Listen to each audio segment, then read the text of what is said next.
ya con esto de 30.000, después de que hagamos la campaña evangelizadora, nos vamos de crucero por el Mediterráneo, mijita. Y seguramente pensaron que la iban a pasar muy bien, pero resulta que el barco que agarraron iba era para abajo, no para el Mediterráneo.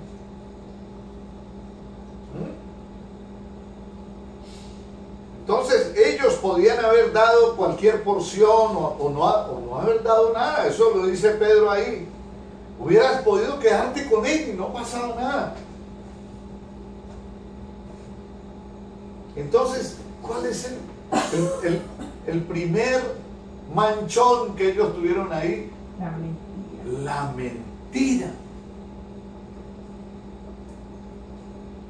La mentira. ¿Qué dice la palabra de Dios? Que ni los fornicarios, ni los borrachos, ni los que se acuestan con machos, ni los mentirosos que heredarán el reino de Dios. Para ellos está reservado ¿qué? El lago de fuego. El lago de fuego no es nada agradable. ¿Ok? Entonces, ellos fingieron que estaban poniéndolo todo en el altar. Es razonable suponer que mientras esto ocurría, Ananías y su esposa asistían a las reuniones de la iglesia. Se juntaban con creyentes cuyos corazones eran puros y cuyas acciones eran sinceras. Yo no sé si a alguien de ustedes allá en sus casas el Señor le está hablando a través de esta palabra. No sé si a nosotros nos está hablando con esta palabra, pero lo que el Señor quiere es que nosotros siempre seamos sinceros, que lo que digamos por la boca sea lo mismo que está en nuestro corazón. ¿Ya?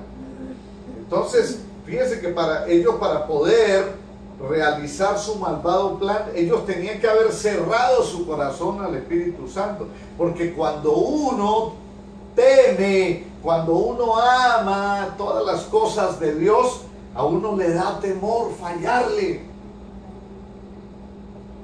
Tuvieron que endurecer su conciencia, tuvieron que volverse,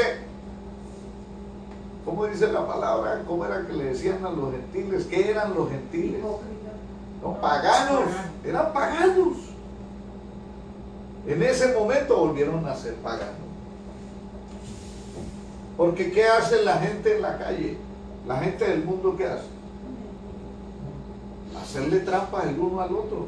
¿Cuál es? A la gente en la calle es muy poca la que quiere ser honesta porque quiere ser honesta. Por lo general, la gente de la calle te dice, no, si nosotros hacemos esto así, entonces podemos sacar una tajadita de este negocio. ¿Sí o no? La gente siempre quiere sacarle ventaja a algo. Mira, es que aprovechemos que como todavía no han puesto esta ley, pues como no está la ley, el delito no es delito, no, pero delante de los ojos de Dios. Y si yo como cristiano acolito una cosa de esas, ya pasé a ser un pagano. ¿Por qué? Porque estoy en pecado. Estoy en pecado, yo no puedo unirme. Yo no sé por qué siempre me ronda en la mente eso. No os unáis en yugo desigual. ¿No? Cuando uno se une a hacer negocio, a aceptar alguna cosa con la gente que no conoce de Dios, por lo general corre el riesgo de que le salga mal. Y si ellos lo aconsejan a uno, no, es que nosotros podemos, olvidémonos de esto. Mire, a mí no se me puede olvidar. Una vez estaba pagando impuestos, hice mi file y por ahí quedaba una colillita que era de mi suegra, pero mi suegra había muerto.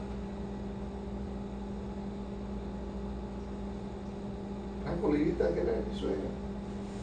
Entonces, si yo pagaba esos impuestos, si yo lo presentaba, me tocaba pagar como $150, como $140. Y la de los impuestos me dice, mire, deje eso así, que eso allá, como es tan poquito, ellos no se van a acordar.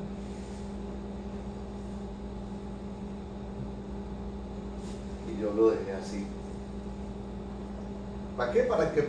Para no tener que pagar, y entonces me devolvían, como ganamos buena plata, nos devolvieron 35 pesos.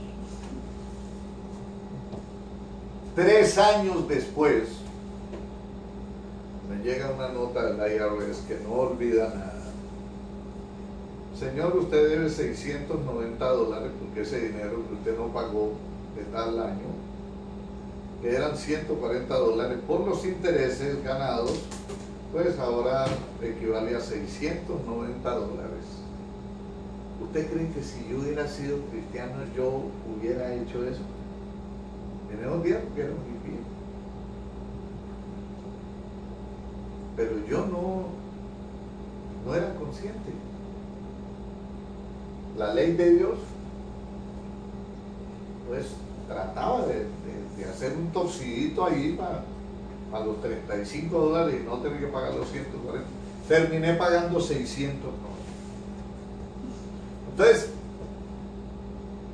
cuando Dios tiene un propósito y un plan para la vida de uno de sus hijos, todo lo que hagamos tiene que ser recto.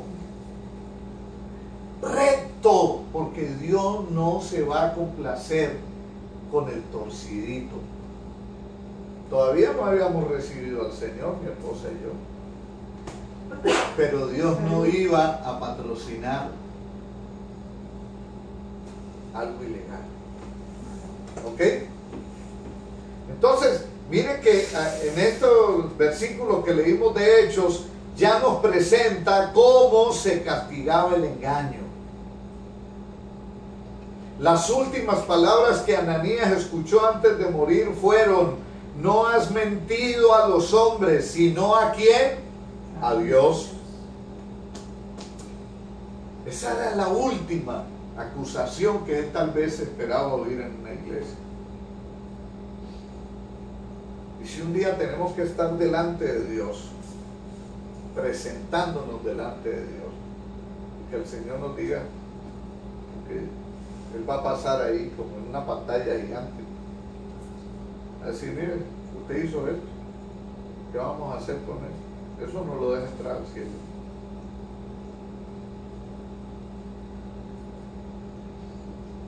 Entonces tenemos que ser claros, nítidos delante de Dios.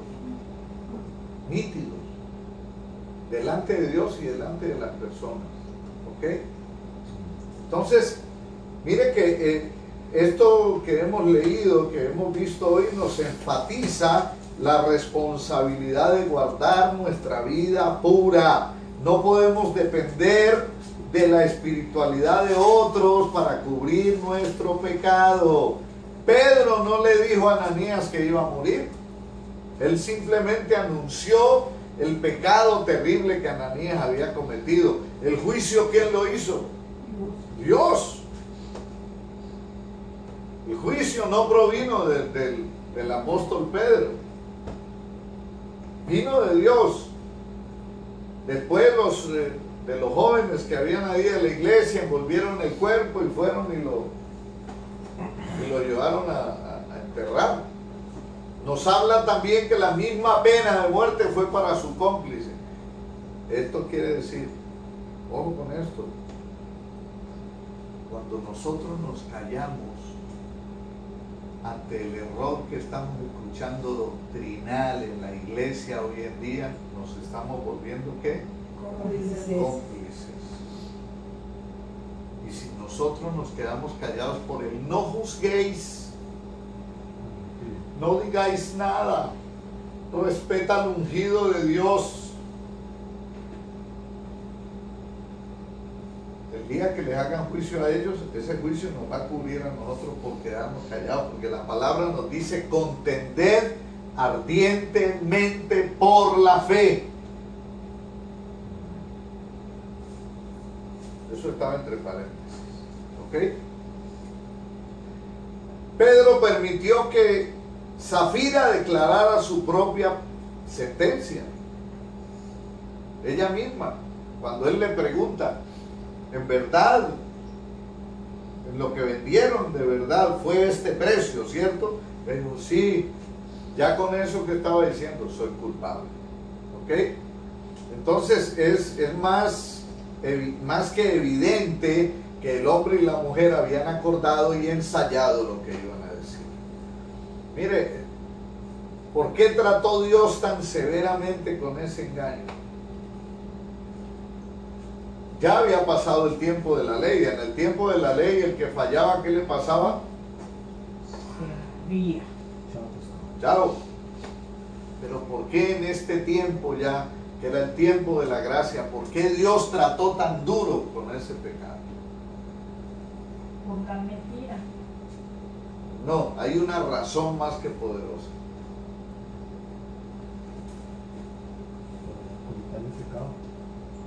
No. Mire, era la iglesia recién fundada. Y si usted la funda sobre cimientos de gelatina, no se va a levantar firme. Pero si las normas y la disciplina que se enseñan en la iglesia son firmes, por eso es que yo les recalco tanto y les hablo tanto acerca del pecado, acerca de cómo tenemos que comportarnos, acerca de cuál es el tipo de vida que Dios quiere que llevemos. Si yo les recalco tanto es porque el Señor me ministra siempre que tengo que orar de esto. ¿Por qué? Porque esta iglesia es señorita. Y necesitamos que cuando se vuelva adulta, sea una iglesia madura, una iglesia fuerte, una iglesia que cuando vengan los remesones no se caiga. ¿Por qué oímos tanto chisme de las otras iglesias, de todo lo que pasa en las otras iglesias? ¿Por qué? Porque nunca tuvieron fundamentación firme en la palabra de Dios. Se fundamentaron en lo que el hombre decía. ¿Estamos de acuerdo? ¿Por qué es que Dios no trata siempre tan rápidamente con los cristianos cuando pecan?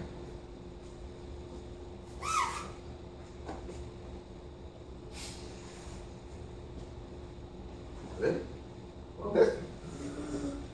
¿Por qué Dios no siempre trata tan rápidamente? Hay personas que pecan y pecan y pecan. Les da un chance a ver si cambian o no. O si vuelven a cometer el mismo. Les voy a pintar un cuadro.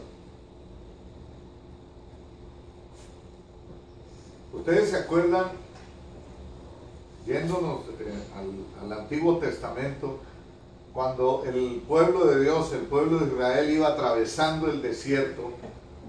Cada vez que alguien molestaba, ¿qué le pasaba? ¡Guácate! Hasta ahí llegaba, ¿sí o no? ¿Y qué pasaba cuando el Señor iba a hablar? Y un día que Moisés los preparó para que se alistaran para escuchar la voz de Dios, ¿qué sintieron ellos? ¿Reverencia o susto? Susto. Un susto terrible. Entonces, si Dios, ahora actuando en la gracia, a todo el que le embarrara, lo calcinara, la gente estaría con él por amor o por temor. Estarían por temor, y Dios no quiere que la gente esté por temor. Por eso Dios, conociendo el corazón de las personas, conociendo las raíces que tienen en el Evangelio, trata de maneras diferentes con el pecado de la gente. Hay personas con las que el tratamiento y el moldeamiento se va a demorar más, porque Dios sabe que si emprendiera ese moldeamiento de una manera severa, esas personas se salen de la iglesia. ¿Sí o no? Hay personas que no aguantan.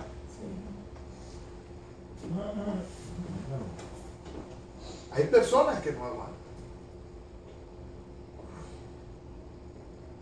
Entonces, si Dios siempre respondiera al pecado en la iglesia con un castigo rápido y público, en vez de haber una atmósfera de adoración, habría una atmósfera tensa, ¿no? Porque la gente estaría, bueno, ¿y a qué horas cae el próximo rayo?